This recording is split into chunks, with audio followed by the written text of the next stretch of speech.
Bien évidemment, comme j'ai dit plus tôt, ma caméra n'est pas une caméra pour filmer spécifiquement, donc j'ai manqué de batterie. Alors là, je vous reviens. Peut-être que le décor a un petit peu bougé parce qu'il a fallu que j'aille recharger la caméra. Parce qu'en plus, il restait pas beaucoup de batterie.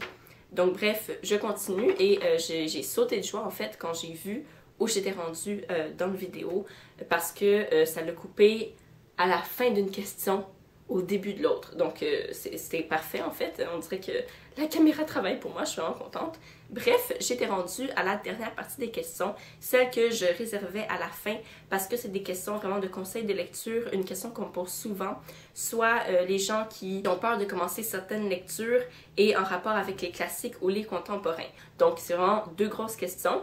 Alors voilà, je vais y répondre sans plus tarder. Juste avant, par exemple, il y a une petite question que je trouve quand même importante. On me dit que je lis des lectures complexes. Est-ce que j'en lis pour le plaisir ou juste pour les études? Ben, c'est les deux. Durant l'année scolaire, évidemment, je lis des classiques pour l'école et je prends le temps de lire uniquement ceux-là parce qu'on a un horaire chargé. Et pendant l'été, là, ben, je m'achète des classiques que moi, ça me tente de lire. Donc voilà, les deux.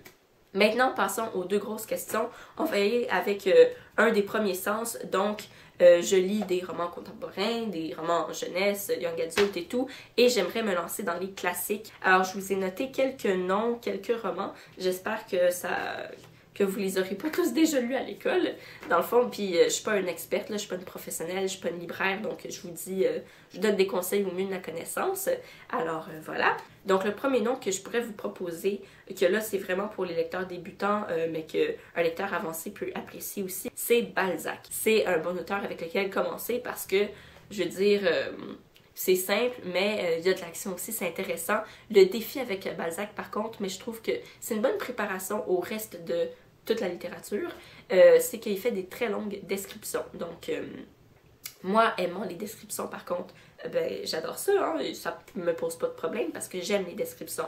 Sauf que pour ceux qui aiment moins ça, ben, prenez quand même le temps de les lire, comme ça vous apprivoise avec la description qui est inévitable dans tous les classiques. Et quand vous allez lire d'autres classiques, ça va pas être un obstacle qui va vraiment vous faire arrêter votre lecture parce que là, peut-être que vous allez passer à côté du restant de l'histoire qui est super bon, peut-être que vous allez passer à côté de la beauté, de quelque chose dans la description. Donc, si vous vous habituez déjà avec Balzac, avec son style, ben ça va vous permettre d'apprécier les autres romans par la suite et de pas être freiné dans votre lecture à cause d'une simple description. Donc, c'est comme un bootcamp, Balzac, pour la description, je dirais. Il y a Tolstoï aussi, hein, j'en parle souvent, mais Tolstoï aussi décrit son époque, fait des descriptions, décrit les émotions. On peut en apprendre plus sur, justement, la vie des aristocrates russes. Et puis, Tolstoï a vraiment des belles idées à nous livrer. Ses réflexions sur la vie, sur certains comportements, sur certaines classes sociales, c'est super intéressant et c'est bien décrit, c'est clair, je veux dire. On lit ces textes et à place de dire « Oh, c'est compliqué », on se dit « Je suis un génie » parce qu'il nous fait sentir comme si on voyait plein de choses de manière hyper intelligente. Fait que c'est justement l'inverse. Il nous fait sentir vraiment, vraiment intelligent. Sans oublier Dumas aussi, hein, Alexandre Dumas fils, qui a écrit des romans d'aventure vraiment bonbons, c'est du bonbon et c'est pas compliqué et chez Dumas il y a moins de grandes idées sur les questions éthiques ou sur les classes sociales comme chez Tolstoï. Alors chez Dumas on peut lire Les Trois Mousquetaires, on peut lire La Dame aux Camélias, on peut lire Robin des Bois, l'original. Vous avez vu Walt Disney, vous pourriez aller lire l'original, des trucs comme ça. Maintenant, vous pourriez aussi lire des pièces de théâtre. C'est court, c'est vivant par la discussion. Les auteurs québécois de pièces de théâtre, je trouve ça fantastique. Alors, il y a Michel Tremblay, il y a Moi je dis Mouawad qui est d'origine libanaise, on a aussi Gracien Gélina, il y en a plein d'autres aussi, mais j'en nomme trois gros. Ben ça, c'est malade. Vous pourriez aussi lire des nouvelles, donc ça vous permet d'apprivoiser un auteur. Edgar Allan Poe, qui est comme le précurseur quoi, du policier, du thriller, ben, c'est un classique. Donc vous pourriez lire ça, des policiers, des romans de vampires dans les originaux, Dracula, tout ça. C'est tous des précurseurs de de genre littéraire que beaucoup de jeunes lisent aujourd'hui. Et en plus, les nouvelles, dans l'autre cas, ben, c'est court. Sinon, il y a l'auteur Kundera qui est plus proche de notre temps. Et lui, c'est intéressant parce qu'il y a une narration un peu différente. On dirait que c'est plus magique ces trucs, que des fois on entre un peu dans le fantastique, mais on reste dans le monde réel tout le temps. Et puis il y a des belles réflexions aussi sur la musique. On dit qu'il est un peu misogyne, qu'il n'aime pas trop les femmes, quoi, du genre que l'homme est supérieur, mais vous vous en ferez votre idée. Moi, j'aime beaucoup ses romans. Ce qu'on m'a fait lire à l'école sur lui, c'est La légèreté de l'être et l'insouciance.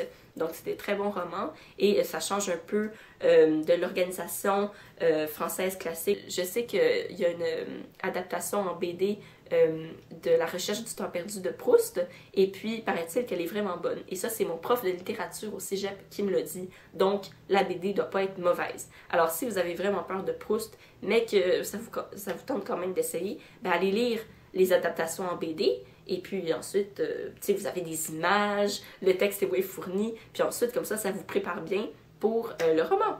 Donc, voilà. Donc ça, c'est pas mal les conseils que j'avais à vous donner pour ceux qui aimeraient se lancer dans la lecture de classiques. J'espère que ça vous aura aidé, puis que vous n'avez pas déjà tout lu ce que je viens de vous dire.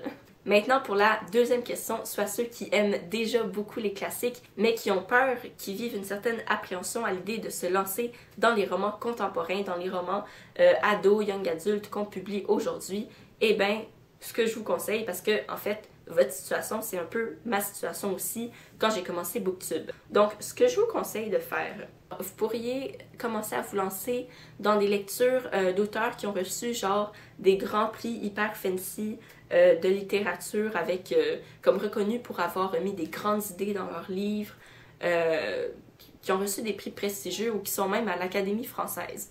Pourquoi je dis ça? Parce que ça a l'air un peu comme réducteur là, pour les autres livres qui n'ont pas reçu des grands prix, mais c'est pas comme ça que je veux vous livrer ça.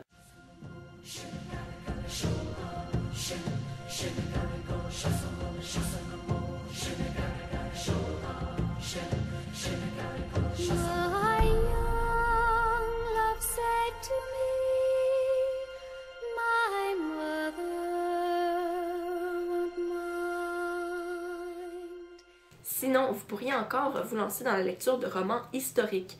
Alors, le lien entre les classiques et les romans historiques, Victor Hugo, Balzac, etc., etc., je dis toujours les deux mêmes, mais bref, vous comprenez ce que je veux dire, Dumas, écrivent sur les gens de leur époque, sur les situations de leur époque. Ils sont comme une encyclopédie.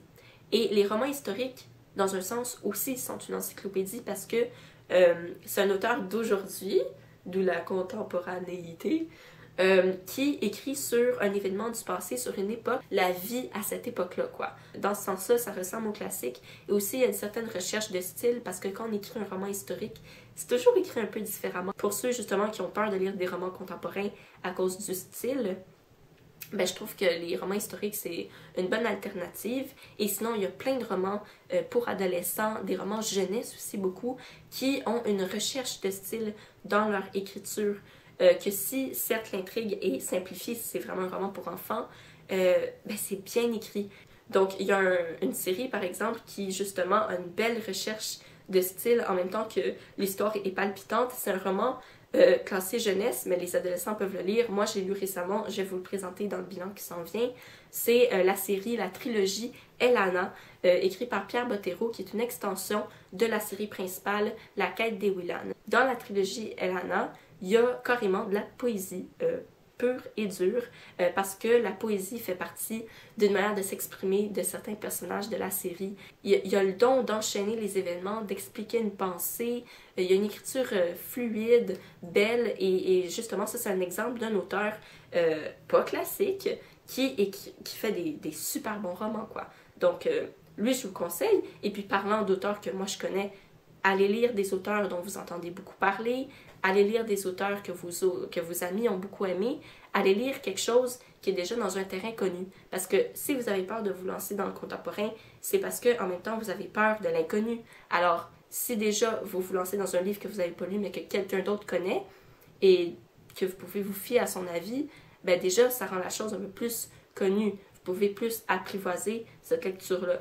Donc, foncez, quoi. Donc voilà, c'est tous les conseils que j'avais en tête pour vous concernant cette question-là. J'espère vraiment que mes conseils n'auront pas été trop pourris.